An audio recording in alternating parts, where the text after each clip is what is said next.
ทำความเข้าใจกับคำว่าการทำสมาธิเด้อ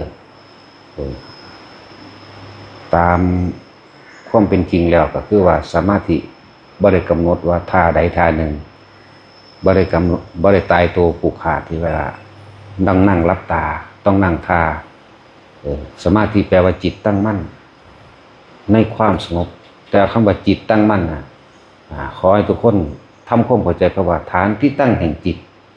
ก็คือความรู้สึกโตเท่านี่แหละจิตกับผู้รู้กับจิตอันเดียวกันคำว่าฐานที่ตั้งจะนี้คำว่ากายพร้อมสติปัฏฐานสี่สติแปลว่านึกถึงคิดถึงระลึกถึงคือในกายบางคนก็ตั้งไว้ตรงที่ลมหายใจเป็นฐานที่ตั้งแห่งจิตทำความรู้สึกอยู่กับลมหายใจเข้าออกคนที่ฝึกตัวนี้ไปแล้วมันก็ต้องมีขันต่อไปของมันเองเลิกเกิดอาการปีติเกิดขึ้นที่เฮ้าใส่ระบบเทคนิคหรือทำให้เกิดขึ้นของเฮ้าทำให้เกิดขึ้นเป็นจุดเป็นฐานเป็นจุดเป็นฐานคือบ่ให้ออกจากจุดนี้บ่ให้ออกจากจุดนี้คำว่าบ่ให้ออกคือความรู้สึกโตของเฮ้าเอง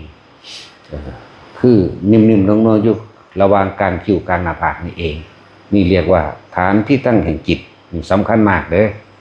ทำความรู้สึกตัวทั่วพร้อมรู้สึกตัวอยู่ในฐานที่ตั้งแห่งจิตคือจิตกับผู้รู้กับจิตรู้สึกตัวนี่แหละไม่ต้องไปรู้อย่างอื่นหรอกอันนั้นเป็นของแถมแยกย่อยอันคำว่ารู้นั่นเห็นนี่นะจังว่าเน้นย้ำให้แต่ละคนจะหนีออกจากฐานแห่งกายบางคนชินชาอยู่กับลมหายใจเข้าออกยืนก็รู้ลมได้เดินก็รู้ลมได้นั่งก็รู้ลมได้นอนก็รู้ลมได้นี่คือรู้สึกตัวอยู่ในกายอยู่ในเวทนาอยู่ในจิตลมหายใจนี่แหละคือกายลมหายใจนี่แหละคือกายในกายเวทนากับลมหายใจนี่แหละเป็นที่มาของคำว่าเวทนาคือความรู้สึกแต่ในเวทนาหมายถึงความรู้สึกที่ไม่ใช่สุขไม่ใช่ทุกข์แต่ว่าเป็นอุเบกขาเวทนาไหลลึกกว่ามากฉะนั้นผู้ใดที่ทำความรู้สึกโต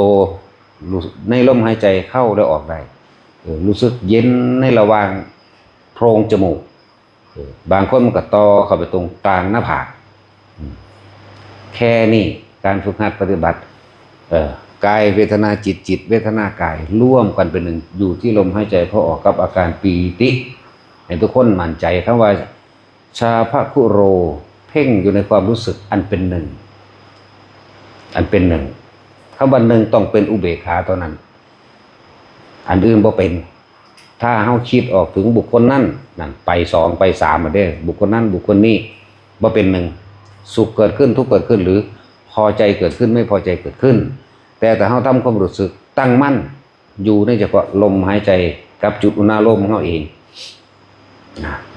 ระหว่างกลางคิ้วคือความรู้สึกนิ่มๆหน่วงๆอยู่ระหว่างกลางคิ้วหรือกลางหน้าผากนี่เรียกว่าฐานที่ตั้งแห่งจิตเฮาบ่ต้องไปอีหยังมากเฮ็ดอยู่แค่นี้ทำอยู่แค่นี้คำว่าละหรือว่าคำว่าปล่อยวางมันว่างของมันเองเฮาสิเป็นผู้รู้ในตัวเฮาเองดอกถ้าผู้ใดอยู่ในความรู้สึกในจุดนี้ได้ล่ะครับคำว่าปล่อยวางเฮาบ่ได้เป็นผู้ไปปล่อยเฮาบ่ได้เป็นผู้ไปตัดแต่ว่าเฮาบ่นำสิ่งทั้งหลายทั้งปวงบ่ว่าจะเป็นภายนอก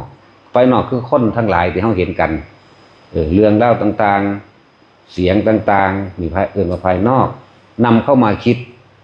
ถ้าว่านำสิ่งเหล่านี้เข้ามาคิดแล้วภายในก็ตัดเองเพราะไม่มีการนำเข้ามาคิดมานึกมาปรุงมาแต่งอารมณ์ความรู้สึกพอใจหรือไม่พอใจย่อมเกิดขึ้นไม่ได้นั่นแหละว่างแต่ว่าเป็นธรรมดาเขาก็ต้องฝึกในตัวเองซะก่อนฝึกไปเรื่อยฝึกทำความรู้สึกตัวอยู่ในจุดเดียวในจุดใดจุดหนึ่งชื่อเรียกว่าเอกคตาเอกแปลว่าหนึ่งคตากับมาถึงว่าคตารมณ์นั่นแหละทำความรู้สึกให้เป็นหนึ่งอยู่ในกายนี่ นั่นแหละจังว่าให้ทุกคนฝึกเอาให้มันเกิดความเคยชินถ้าเข้าไป จำกัดหรือผูกขาดในวิธีนั่งต้องหลับตาอย่างเดียวกับบ่แม่นเด้อได้ทั้งหลับตาและลืมตาถ้าบอกว่าบางคนก็เริ่มมีอาการแบบจะระงับเวทนายังไงเวทนาภายนอกหมายถึงความเจ็บขาเจ็บหลังหรือเป็นตะคริวจุดใดจุดหนึ่งเปลี่ยนท่าเลยแต่ว่าอย่าเปลี่ยนความคิดอย่าเปลี่ยนความรู้สึกออกจากลมหายใจค่อยๆเปลี่ยนท่าไปแต่ว่ารักษาลมหายใจไว้ในความรู้สึกนี้นั่นแหละมันจังบ่ได้ไปกังวลกับปวดหลังแท้ปวดขาแท้เจ็บนั่นนี่แท้ความคิดนี่สิบ่ได้กังวลคือมันสิบ่ออกจากฐานที่ตั้งแห่งจิตก็คือความรู้สึกในกายของเขาเองนะสะฐานที่นี่คือหลวงพ่อนี่เน้นย้ำว่าให้ทุกคนจับจุดอุณาโลมหรือทำความรู้สึกอยู่ในตรงกลางระหว่างหน้าผากนั่นแหละเฮามีเรียกว่าเป็นหลักสูตรขึ้นมาเหตุว่าเน้นย้ำอยู่ตัวเดียวนี่แหละแล้วนอกนั้นเองมันสิแตกแขนงไปเองมันสิแตกแขนงไปเองหรอก คือให้จับความรู้สึกให้มันถูกจับความรู้สึกถูกแล้วครับอันอื่นไม่มีปัญหาหรอกแม้นว่าอาการปิติอันอื่นๆสิแทรกแซงขึ้นมาตามธรรมดาแล้วคนที่รู้อยู่ในลมหายใจเขาออกแล้วอาการประคองไว้บ่คิดถึงอย่างอื่นแล้วว่าจิตตั้งมั่นในปฐมฌานวิตกหมายถึงระลึกนึกถึงหรือตรึกตรองอยู่ในลมหายใจเขาออกวิจารณ์ประกองเอาไว้ปิติเกิดพวกเขาอ่านในหนังสือมันมีปิติห้า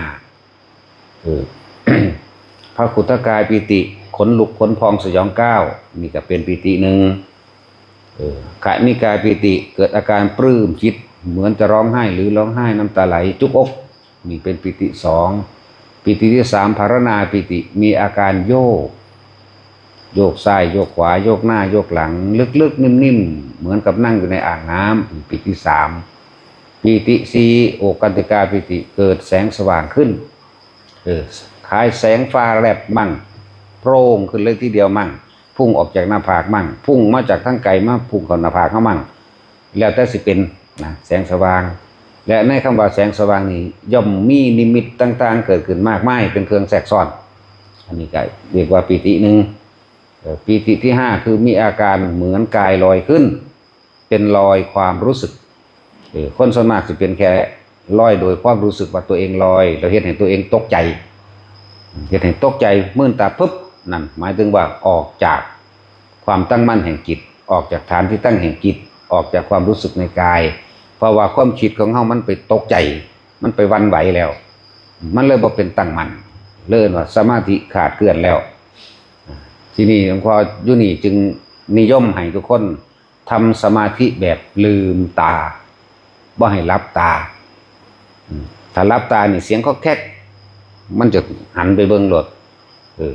เสียงก็ปงๆเปงๆไกลๆแน่คือมันอยากสงสัยหันไปเบิ่งพุ่นหรืออยากลุกไปเบิ่งรถ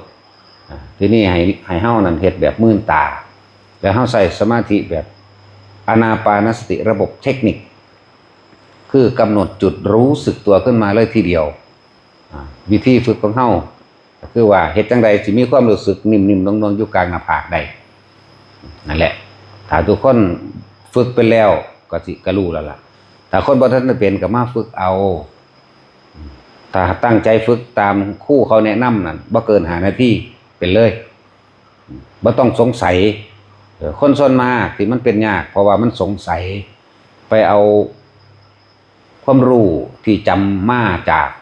หนังสือจากครูบาอาจารย์จากสำนักต่างๆแต่เฮาจะฝึกเป็นไงทิ่มไว้ก่อนความรู้นั่นอย่าเพิ่งไปคิดถึงมัน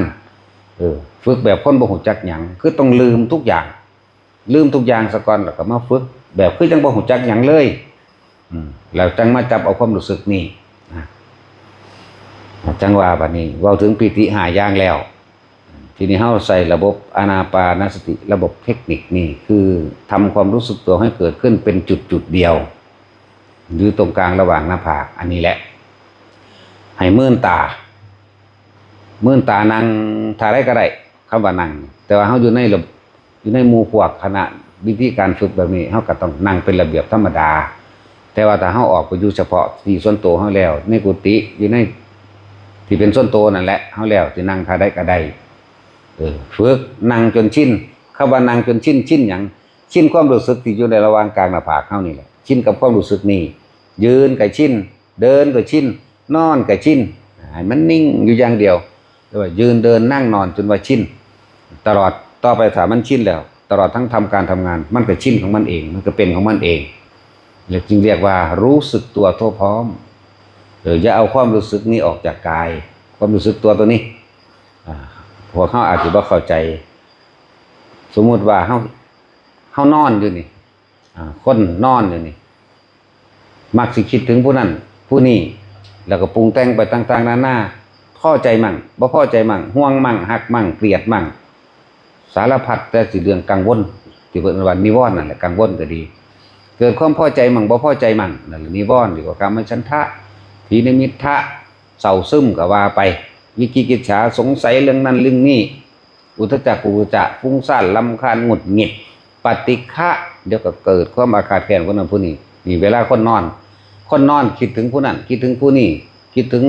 บุคคลสัตว์สิ่งของคิดถึงหมาคิดถึงสัตว์เลี้ยงงัวควายคิดถึงลูกหลานนี่เลื่อนว่าเฮาเอาความรู้สึกไปอยู่กับผู้อื่นถ้าเฮาตายในระหว่างนั้นอารมณ์ค้างอยู่ในระหว่างนั้นล้วนแล้วถ้าเป็นหนทางไปสู่อบายเด้อแต่ถ้าคนที่ฝึกตนเป็นแล้วเนี่ยเฮายังมีโอกาสที่จะขึ้นสู่สวรรค์หรือพรหมโลกได้ด้วยการทำจิตให้ตั้งมั่นหรือเจริญฌานนั่นแหละทรงฌานเจริญฌาน ถ้าเฮาตายอยู่ในระหว่างเฮาจับจุดอุณโลมใดหรือปิติอันใดอันหนึ่งเกิดขึ้นนะอารมณ์มันข้างตัวนี้มันสิไปเป็นพรหมเลยนี่แหละจังบอกว่าเทคนิคในการละสันแม้นสิบรรลุยังบ่บรรลุยังช่างมันอันนั้นวางไว้ก่อนแต่ทุกคนฝึกให้มันเป็นซะก่อนและสิบอกอานิสงส์แห่งการทำอานาปานสติทำให้บ่อยทำให้มากทำให้ชินทำให้เป็นดุจดังญาณมีผลใหญ่มีผลมากเป็นสามัญญผลเป็นทิฏฐธรรมบรรลุอรหันต์ในศาสตร์ปัจจุบันได้เลยในขณะที่ยังมีชีวิตอยู่นี่หนึ่งอานิสงส์ที่สองทำลดหย่อนผ่อนลงมาอาจจะ75%นึงสิเมื่อเขาแต่การทำลายขันธ์อาจจะได้อรหันต์ในขณะที่สิ้นใจนี่อันที่สามถ้าเขาไม่ได้อรหันต์ในขณะที่สิ้นใจเขาเพิ่งเข้าสู่อนาคามีตายในลมหายใจได้นี่เข้าใจบ่อนาคามีแปลว่าผู้ไม่กลับมาโลกนี้อีกเลยผู้ไม่มาข้องเกี่ยวกับกามอีกนั่นแหละจังว่ามันเป็นแต่ฝึกเอาคือยังนี่เฮามันก็เหมาะสมกับอาชีพชีวิตการงานของแต่ละคนเหมาะสมทุกคนบ่ท่านมีใจเด็ดเดียวเพราะที่ถิ่นครอบครัวออกมาได้ยังห่วงผัวห่วงเมียห่วงลูกห่วงหลานห่วงหนี้ห่วงหนีห่วงหลายๆห่วงเลยฝึกให้มันหยุดมั่งเป็นขั้นเป็นข้าวในแต่ละมือหยุดหยังหยุดคิดปรุงแต่งเมื่อหยุดคิดปรุงแต่งได้ความรู้สึกในขณะนั้นพอใจและไม่พอใจเกิดเมื่อไรพบมันกระดับในขณะนั้นแหละพอใจกับบ่พอใจนี่เป็นพบเด้อบ่แม่นว่าตายแล้วจังสิไปพบนั้นพบนี้คนเฮามันสร้างไว้ก่อนตายคือความคิดของเฮาสร้างคนนั้นสร้างคนนี้นั่นแหละเป็นนิริยคติภพนรกแล้วถ้าพอใจกับทรัพย์สมบัติมันก็ไปแค่เดรัจฉานนึงได้ถ้ามีความหวงนั้นหวงนี่มันก็ไปเปรตได้นั่นแหละส่วนการว่าอยากให้ท่านเนี่ยไปสวรรค์อยากสวดมนต์นั้นนี่ไปสวรรค์ระลึกถึงพุทธานุภาพหรือพุทธานุสติธรรมะสังฆามันก็ไปแค่สวรรค์แต่ว่าแต่เฮาทรงฌานเข้ามานี่วันหนึ่งเนี่ยจัก 2-3 ครั้งแน่พวกนี้มีสิทธิ์ไปพรหมโลกบัดนี้ทำบ่อยทำมาเฮาไม่ชิดนั่นน่ะเฮาสามารถเลือกได้แม้กระทั่งพรหมแต่ละชั้นเฮาเลือกได้ซับแหมถ้ายังไม่บรรลุอนาคามีหรือยังก็แล้วแต่ถ้าถึงอนาคามีแล้วไปของมันเองแล้วจังหวะที่ผ้าทุกคนฝึกการทรงฌานเจริญฌานโตนี่หรือจับจุดอารมณ์โตนี่ทุกคนในขณะที่ทำได้นี่ลมหายใจนี่กับอุณาโลมเกิดขึ้นใดในขณะนั้นไม่คิดสิ่งอื่นใดเลยจากว่าในขณะนั้นจิตอยู่ในระหว่างใดอนาคามีจักว่าละโอรัมภคิยะสังโยชน์ 5เลยทีเดียวโอรัมภาหมายถึงอารมณ์ที่ยังไปข้องเกี่ยวอยู่กับกาย กับรูปกับรสกับกลิ่นเสียงแต่ว่านี่มันบ่ไปคิดถึงรูปรสกลิ่นเสียงอีกแล้วจึงเรียกว่าโอรัมภาคิยะสังโยชน์5ทำไปเรื่อยๆทำให้บ่อยทำให้มากทำให้ชินดีบ่ดีแตกกายทำลายขันธ์ในขณะนั้นเพราะความเคยชินนี่แหละมันจะเข้าสู่ลมหายใจปั๊บจิตไม่มีที่ตั้งหมายถึงไม่ไปคิดถึงบุคคลสัตว์สิ่งของเมื่อบ่ไปคิดถึงบุคคลสัตว์สิ่งของรูปรสกลิ่นเสียงอารมณ์เกิดขึ้นไม่ได้นั่นตายปุ๊บในขณะนั้นไปเลยยังตำอนาคามีนานี่แหละนะว่าทุกคนมาฝึกเอาอย่าลืมว่าชีวิตเท่าหน่อยเหลือเกินบ่ได้หลายเด้อชีวิตนี่น้อยนักสั้นนักแต่ว่าถ้าได้พบทางแห่งการพ้นทุกข์คือทำโดยอริยสัจสี่นี่ทำโดยปฏิจจสมุปบาทนี่ทำโดยอานาปานสตินี่ได้พบหนทางแห่งการหลุดพ้นได้แล้วชีวิตนั้นจึงจะมีค่านอกนั้นบ่มีค่าอย่างแค่เกิดมาหากินซ้ำตายตายแล้วเกิดแล้วตายเปลี่ยนภพเปลี่ยนภูมิเปลี่ยนรูปเปลี่ยนร่างเดี๋ยวก็เป็นหมาเป็นไก่เป็นเป็ดใส่เดือนเป็นคนมั่งโผล่ขึ้นมาเป็นคนทีหนึ่งลงไปสู่อบายภูมิอีกเท่าใดกลับเท่าใดอสงไขยก็มีเด้นั่นแหละจังว่าอย่าเสียศาสตร์เกิดมาฝึกเอาของฝึกง่ายๆถ้าเฮาถิ่มความรู้ทั้งเบิดซะก่อนเฮาไปรู้จำมาจากครูบาอาจารย์ใดก็ช่างเอาไว้ซะก่อนเพราะว่าการบรรลุบ่ได้บรรลุด้วยการคิดการหยุดคิดต่างหากที่เรียกว่าบรรลุและการปล่อยวางบ่แม่นเราคิดว่าเราปล่อยวางได้แล้วบ่แม่นปล่อยวางต้องไม่นำมาเข้ามาคิดถ้ายังคิดอยู่ไม่ใช่การปล่อยวางทีนี้มาฝึกเอาถิ่มความรู้เก่าๆถิ่มสัญญาเก่าๆไปก่อนแล้วฝึกไปนำเขาสิแนะนำให้คือพวกครูฝึกเขามีอยู่แล้วพวกครูฝึกเขาสิฝึกไปเลยแล้วตัวเองไปเฮ็ดเองก็พิสูจน์ด้วยตนเองก็ไปรู้ด้วยตนเองตัวบัดนี้5 นาทีมันก็เป็นดอกแต่เกิน3 นาทีคือหลวงพ่อฝึกให้ไล่หนีรถเด้พูดไปฝึกทั้งเขารถจังซั่นถ้าฝึกได้แล้วหลวงพ่อก็ไล่หนีคือกันไปเฮ็ดเอาไปเอามันบัดนี้นี่ได้ก็ไล่บ่ได้ก็ไล่จากว่าล่ะนั่นแหละ อย่าให้เสียเวลาที่เฮาเกิดมาในภพหนึ่งศาสตร์หนึ่งแล้วได้พบพระพุทธศาสนาแท้จริงศาสนาแท้จริงพุทธศาสนาแท้จริงบ่แม่นเคลือบแฝงด้วยเครื่องร่างของขังมันเคลือบแฝงด้วยการอ้อนวอนขอร้องบ่แม่นเคลือบแฝงด้วยให้คนนั้นคนนี้มาดลบันดาลเด้บ่แม่นเคลือบแฝงด้วยสังนั้นอันนั้นบ่แม่นพุทธะบ่แม่นเด้อพุทธะต้องพึ่งตนเองสัตว์โลกเป็นไปตามกรรมทำสิ่งใดย่อมได้สิ่งนั้นทุกอย่างเกิดจากจิตเรื่องอยู่ในจิตใจเป็นใหญ่ใจเป็นประธานทุกอย่างเกิดจากตนเองล้วนๆไม่ได้เกิดจากผู้อื่นโดนบันดาลเด้อเอาล่ะพอ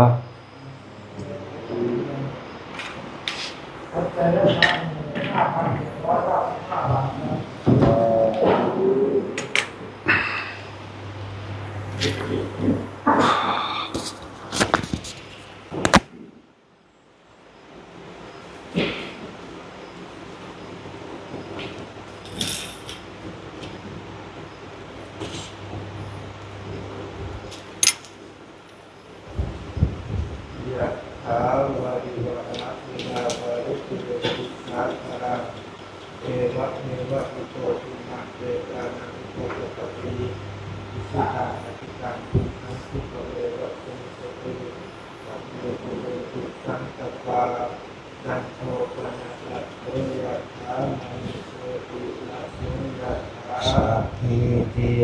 วิวัชชันตุสัพพะโรโควินัสสันตุมาเตภวัตวันตรายโยสุขีทีพายุโกภวะอาภิวาทนาสีริสานิจังมุทธาปัจจายโนทัตตาโรธัมมาวัฏฏันติอายุวันโนสุขังภะลังอายุโกภรโทธีโรวันนะโตปฏิภาณโตสุขัสสะตาตาเมฆาวิสุขังโสอภิกาจติอายุนัตวาภลังวันนังสุขันจะปฏิภาณโตอีกายุยัสสวะโหติยะต ยัตถุปปัสสติติวะตุสัพพมังคะลังรักขันตุสัพพเทวตาสัพพพุทธานุภาเวนะสัพพะสุขีภวันตุเตอาวันตุสัพพมังคะลังรักขันตุสัพพเทวตาสัพพะธัมมานุภาเวนะสัพพะสุขีภวันตุเตอาวันตุสัพพมังคะลังรักขันตุสัพพเทวตาสัพพะสังฆานุภาเวนะสัพพะสุขีภวันตุเต